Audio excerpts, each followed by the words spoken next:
أعوذ بالله من الشيطان الرجيم بسم الله الرحمن الرحيم واذكروا الله في أيام معدودات فمن تعجل في يومين فلا إثم عليه ومن تأخر فلا إثم عليه لمن اتقى واتقوا الله واعلموا أنكم إليه تحشرون۔ اور اللہ کو یاد کرو ان چند گنے ہوئے دنوں میں، فمن تعجل، پس جو شخص ان 2 دنوں میں جلدی کرے تو اس پر بھی کوئی گناہ نہیں، اور جو تاخیر کرے تو اس پر بھی کوئی گناہ نہیں، یہ اس کے لیے ہے جو ڈرتا رہتا ہے۔ اور اللہ سے ڈرتے رہو اور جان لو کہ تم سب اسی کی طرف جمع کیے جاؤ گے۔ یہ جو ہے نا جی سورہ بقرہ کی ہماری آیت چل رہی تھی، آیت نمبر 203 نا۔ اس آیت کے اندر پہلے تو یہ فرمایا کہ بھئی چند دنوں میں اللہ کا ذکر کرو۔ بھئی یہ کون سے چند دن ہیں؟ اس سے مراد ایام تشریق ہیں، جن میں کیا کی جاتی ہے؟ قربانی کی جاتی ہے، اور حجاج اکرام جو ہیں ان کا مینا میں قیام ہوتا ہے، اور جمرات کو یعنی شیطانوں کو کیا مارتے ہیں؟ وہ کنکریاں مارتے ہیں۔ اس سے پہلے کیا تھا جی؟ مزدلفہ میں ذکر کرنے کا حکم تھا کہ وہاں مزدلفہ میں ٹھہرنا ہے، کیا کرنا ہے؟ اللہ کا ذکر کرنا ہے۔ عرفات کے اندر جو ہے نا جی وہ تو کیا کرنا ہے؟ وہاں ذکر و دعا ہی کرنی ہے۔ بی بی عائشہ رضی اللہ عنہا سے روایت ہے کہ آپ صلی اللہ علیہ وسلم نے ارشاد فرمایا کہ جمرات کو کنکریاں مارنا اور صفا مروہ کی سعی کرنا، یہ اللہ تعالیٰ کا ذکر قائم کرنے کے لیے شروع کیا گیا ہے، کہ جب آپ شیطانوں کو کنکریاں مارتے ہیں، صفا مروہ کی صحیح کرتے ہیں، اس سے کیا ہوتا ہے؟ اللہ کا ذکر قائم ہوتا ہے۔ یہ اللہ نے اس لیے کیا کی تھی؟ مشروع کی تھی۔ یہ ترمذی شریف کی روایت ہے، انہوں نے اس کو حسن صحیح کہا ہے۔ دیکھو اب مزدلفہ میں کیا ہے جی؟ اللہ کا ذکر ہے۔ عرفات میں کیا ہے؟ ذکر اور دعا ہے۔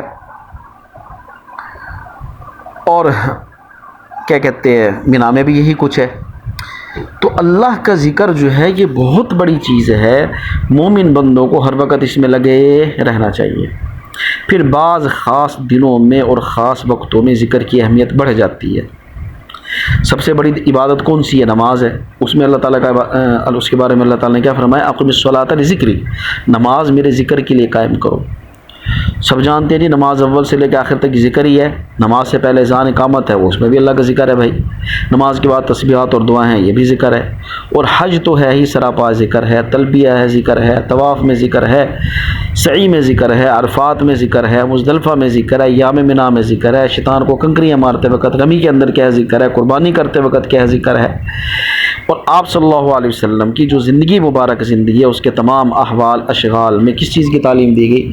ذکر کی، اور ان کی دعاؤں کی کیا دی گئی؟ تعلیم دی گئی۔ در حقیقت ذکر ہی اس دنیا کی روح ہے، ذکر اس دنیا کی روح ہے۔ جس دن اللہ کا ذکر نہیں ہوگا دنیا کیا ہو جائے گی؟ ختم ہو جائے گی۔ مسلم شریف کی روایت ہے، آپ صلی اللہ علیہ وسلم نے فرمایا کہ قیامت اس وقت تک قائم نہیں ہوگی جب تک ایسا وقت نہ آ جائے کہ زمین میں اللہ اللہ نہ کہا جائے۔ جب زمین میں کوئی اللہ اللہ کرنے والا نہیں ہوگا، پھر یہ زمین کیا ہو جائے گی؟ ختم ہو جائے گی، دنیا ختم ہو جائے گی، قیامت آ جائے گی۔ اور آپ صلی اللہ علیہ وسلم بھی ہر وقت اللہ کا ذکر کیا کرتے تھے۔ کان یذکر اللہ فی کل احیانہ، مسلم شریف کی روایت ہے کہ آپ ہر وقت اللہ کا ذکر کرتے تھے۔ اور مینا کے مقام پر بھی جو ہے خوب اللہ تعالیٰ کے ذکر میں کیا رہے؟ مشغول رہے۔ یہ فرمایا ہے نا وذکروا اللہ، کہ اللہ کا ذکر کرو۔ اس کے بارے میں روح المعانی والے کیا لکھتے ہیں کہ وذکروا اللہ اے کبروہ ادبار الصلوات، کہ اللہ کی کبریائی بیان کرو، بڑائی بیان کرو نمازوں کے بعد، وعند ذبح القرابین، اور ذبح کے وقت، اور وعند رمی الجمار وغیرہ، شیطان کو کنکریاں مارنے کے وقت، اور دیگر کاموں کے اندر بھی کیا کرو؟ اللہ کی بڑائی بیان کرو۔ پھر فرمایا فی ایام معدودات، بھی چند گنے چنے دنوں میں۔ بھئی یہ کون سے گنے چنے دن ہیں جن کے اندر اللہ کا ذکر کرنا ہے؟ کہتے ہیں اس سے مراد جو ہے وہ یہ ثلاثۃ ایام التشریق وهو المروی فی المشہور عن عامر عن عمر و علی و ابن عباس رضی اللہ عنہ، اس سے مراد جو ہے نا جی ایام تشریق کے 3 دن ہے۔ اور معالم التنزیل والوں نے یوں لکھا ہے کہ بھائی ومن الذکر فی ایام التشریق التکبیر، یعنی ان دنوں کے ذکر میں سے یہ بھی ہے کہ ان میں تکبیر کہی جائے۔ ان دنوں میں اللہ کا ذکر تو کرنا ہی ہے نا، اس کے علاوہ تکبیر بھی کہی جائے کہ حضرت عمر رضی اللہ عنہ، حضرت عبداللہ بن عمر رضی اللہ عنہ یہ نمازوں کے بعد مینا میں تکبیر کہتے تھے، اللہ اکبر لا الہ الا اللہ اللہ اکبر وللہ الحمد۔ نمازوں کے بعد بھی مجلس میں کہیں لوگوں میں بیٹھے ہوتے وہاں بھی اللہ کا ذکر کرتے، بستر پہ ہوتے وہاں پہ بھی تکبیر پڑھتے، راستے میں ہوتے تو جو ہے نا جی کیا کرتے، اللہ کا ذکر کرتے، تکبیر پڑھتے۔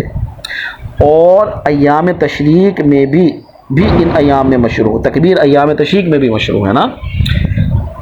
وہ کیا ہوتی ہے کہ بھئی ہم مینا میں موجود ہوں یا جہاں کہیں بھی ہوں، اپنے گھروں کے اندر ہوں حج کے علاوہ، تو ایام تشریق میں جو ہے نا جی فرض نماز کے بعد جو ہے وہ کیا کرنی ہوتی ہے، 9 ذی الحجہ سے لے کر 9 ذی الحجہ کی فجر سے لے کر 13 کی عصر تک ہر نماز کے بعد تکبیر تشریق پڑھنی ہوتی ہے۔ اور مرد زور سے پڑھیں گے اور عورتیں آہستہ آواز سے پڑھیں گے، 9ویں تاریخ کی فجر سے لے کر 13 تاریخ کی عصر تک۔ حضرت عبداللہ بن مسعود رضی اللہ عنہ سے بھی اسی طرح منقول ہے۔ ایام تشریق میں خصوصیت کے ساتھ اللہ کے ذکر کا اہتمام کرنا چاہیے، اور ان دونوں میں روزہ رکھنا ممنوع ہے، روزہ نہیں رکھنا، ٹھیک ہے نا جی۔